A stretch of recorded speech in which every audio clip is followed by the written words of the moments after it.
Hey everybody, it's Theresa here and welcome back to my channel. In today's process video, I have layouts for days 13 and 14 in my December daily to share with you. And I created these pages for the Traci Reed Designs creative team. I'm using the kit called Candy Coated Christmas, and specifically the Candy Coated Christmas kit and also the December days stamps.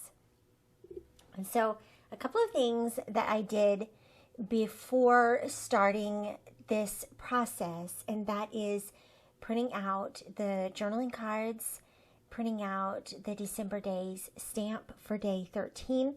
I also recolored it, which I will share a separate tutorial for you. And I also printed and cut this giant hot chocolate mug. And so that was my story for day 13. It was the story of our hot chocolate bar / candy bar. I create this every year. I just like to have a little spot where everybody can find the hot chocolate, where they can find candy and little Christmas treats and things like that. And this year I put it in a different place. And it actually, the fun thing about it is it becomes a fun little place to gather and talk and laugh, give a little snack, give a little hug, just a little spot for community for our family. And so I highly recommend doing that.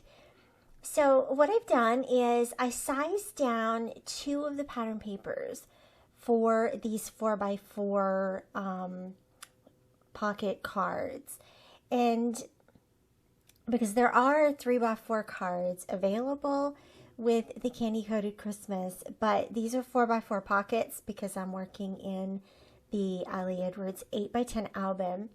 And so I sized down the gumdrop pattern paper and this banner pattern paper. And then for the banner paper or the banner card, I masked off a little bit so that there would be a spot for the journaling. And then, as I mentioned, I recolored the 13 date stamp so that it has kind of a metallic reddish green look. And when I originally printed it on vellum, punched it out, and it didn't really stand out against that gumdrop pattern paper. So I ended up backing it with some white cardstock, and so this is a nice effect. If you don't have a mink or you don't have a way to laminate, emboss, or you just don't feel like messing with embossing powders or things like that, it's a really cool way to stretch your digital supplies. So I'll link that tutorial video down below, and I hope that you'll watch it and get some ideas for working with your digital products. So the photos I have are one of the little hot chocolate bar itself, and so we did a little light behind it, and the giant wood snowflake, and it just looked so cute in the evenings. And then these are 2 of our children on the way to school one morning, and I caught them red-handed. I'm just kidding. They were there just enjoying some of the treats and things. So my idea, this is how my idea for this page came about. This little hot chocolate mug is one of the die-cut embellishments or stickers in the collection, and it's so cute. And I wanted some of the elements to sort of pop out of the mug and sort of feel like the marshmallows were actually floating. And so what I did was I enlarged it a little bit. I took some liberties with that die cut, enlarged it a little bit and printed it in a larger size. I printed it twice and then cut out the candy canes, the marshmallows, and the little green stripes on the mug itself. And so now what you see I'm doing is applying a million little pop dots so that the little stripes and the marshmallows and the candy cane all stand up a little bit. I actually think it would be kind of cute to put the marshmallows on a little spring so they go boing like they're floating in the water. I know, it's entirely ridiculous, but anyway, pop dots will do. That's what I had in my stash. And so to get it into the album means I'm going to put it on a 8x10 transparency. Actually, I don't think it's quite 8x10. I'll share the size of the transparency in the blog post that goes with this video so that you'll know what size that ended up being. But with it being mounted on a transparency so that it'll fit in the album, that means you have to do something on the back. And so I also printed and cut a reverse image from pattern paper for the back side of the mug. And so you'll see me after I apply these 2,000,001 pop dots. You'll see me put the back onto the transparency. And so the back of it kind of technically becomes part of day 14, but I think it's fine. The most important thing that I wanted was just to have this giant coffee mug or hot chocolate mug. And then one more thing I'm going to do to it is take one of my Citrus Twist stamp sets. This was from their December kit from last year, I believe. And I'm going to curve that word stamp just a little bit so that it matches the curve of the coffee mug. And that way you have a little stamped sentiment on there too, a little pop of black there for that cute little mug.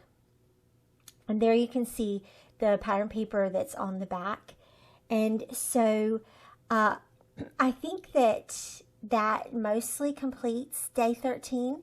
So I'm going to go ahead and slide all this in the album, and then we'll move into day 14.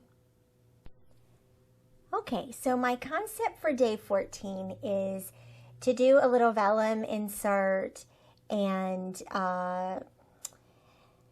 let's see how to explain it. And then it's going to be like a tip out or a flip out for the album. And so originally I have a star cutout insert from Felicity Jane. And I was going to make my own so that it could be double-sided and the vellum could be sandwiched in between the two layers. And then I wanted the photo to show behind the cutout part, which would have the vellum inside it. So a couple of things I did. Number one, ignore the big black star because that was a plan that didn't really work out, and I did end up using the Felicity Jane insert itself. That just seemed to be an easier solution.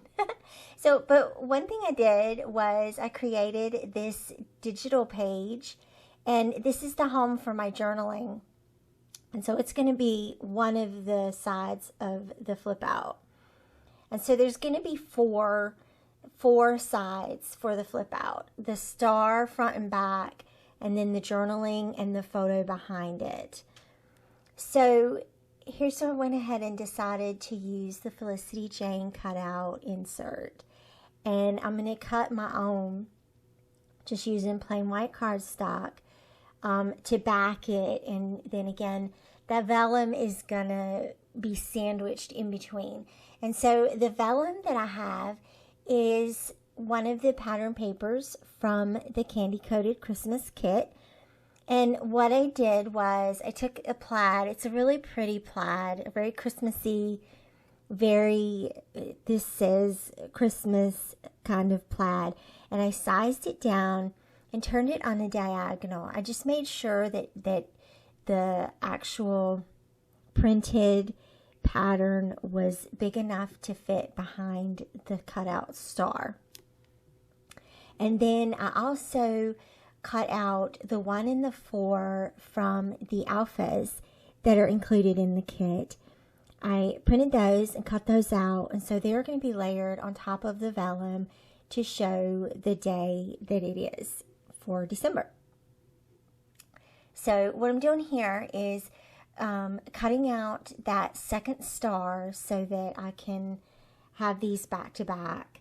And I drew it first. I just outlined it in pencil first so that I wouldn't risk cutting the original. And that gives you a nice little sandwich here. And so then that means I need to cut out the pattern paper. So I'm going to just rough draw a rectangle here just to make sure that I cut out a big enough piece to fit inside that star. And then I've got to adhere it down.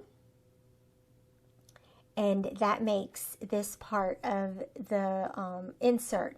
Now, one thing that I forgot here was that I actually have to create the hinge for the flip out. And the way I do that is just with washi tape. It's so simple. So if you're going to do something like this, do your washi tape before you put the second layer down.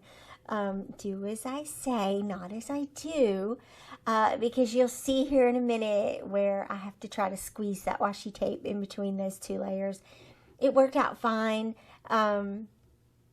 Just letting you see the process and how this evolved. And the funny thing was, I used this wide plaid washi tape. It's not going to be seen, right? And this thing is really sticky. Like, it was even sticking. That should have been my first sign. It really stuck to the little cutting mat that I have underneath. And so I ended up, I'm going to trim down the little digital page again. And that's my journaling here for day 14. I wrote out the journaling on the little notepad sticker and then just added other embellishments around it. It was a lot of fun. But here you can see where I ended up redoing that washi tape, that really sticky washi tape. And so I'm going to fix that and make it so that it works right. Because what happens when you do a flip out like this and there's 4 pages is that the hinge itself is a little bit thick. And if you adhere those pages too close together, then they're going to bow out in the middle where you fold it. And so here's where I discovered that, 1, I didn't leave enough space, and 2, it was crooked. So I'm going to cut it apart and redo that. And again, just sharing you the process. That's part of the fun of videoing these things, because you get to see how it evolves and the things that I learned along the way. One is use a washi tape that's sticky enough, but not too sticky, because that plaid was really sticky. And I ended up using a kind of narrower tape as well, because it didn't really need to be that thick. And I figured out that, so I did 1 layer of washi on the inside, and then I did 1 layer of washi on the front and 1 layer on the back. And so that's three layers of protection there. I don't think that it's going anywhere. So for the outside, I didn't want the washi tape to be too obtrusive into these pages, because they're really pretty pages. That star turned out so pretty with that little plaid vellum, and I loved the journaling page that I did. So I just used a real narrow red washi for both the front and the back, so that it would be a repeated element and it wouldn't, like, I think if you used 2 washies, then it's like it would become too much. So here you can see where I've adhered the photo onto the back of the journaling, and this is the inside of the flip out. So when you turn to day 14, you'll see it when I put it in the album. When you turn to day 14, you see the cutout star with the number 14. And then you turn the flip out and you flip it open, and that's where you see the photo and the back of the cutout star. And so once you have that washi tape applied, trim your edges. And then I'm going to stamp another little sentiment here. It was kind of strange trying to decide where to stamp because I was kind of like, do I want to do it on this part of the star, on this part of the star? And so here's where it won out for the front side. And it just added a little bit of something there to that white space. I don't know, something about us scrapbookers, we see a white space and we feel like we have to fill it. But actually having this insert and leaving it kind of plain is a nice place to rest. It's a nice place for your eye to rest in the middle of what's actually a really busy album. If I say so myself, it's a busy album because that's how I do, and that's what I like. And then I'm going to do a couple of little embellishments here on the back side of that star. I thought about adding something to the photo, but again, I just left it the way it was because the photo kind of speaks for itself. And so with that, I'm going to place it into the album so you can see how it works. Thank you so much for watching. I hope that you are inspired to grab your December daily and have some fun creating. And I will see you back here again soon. Bye-bye.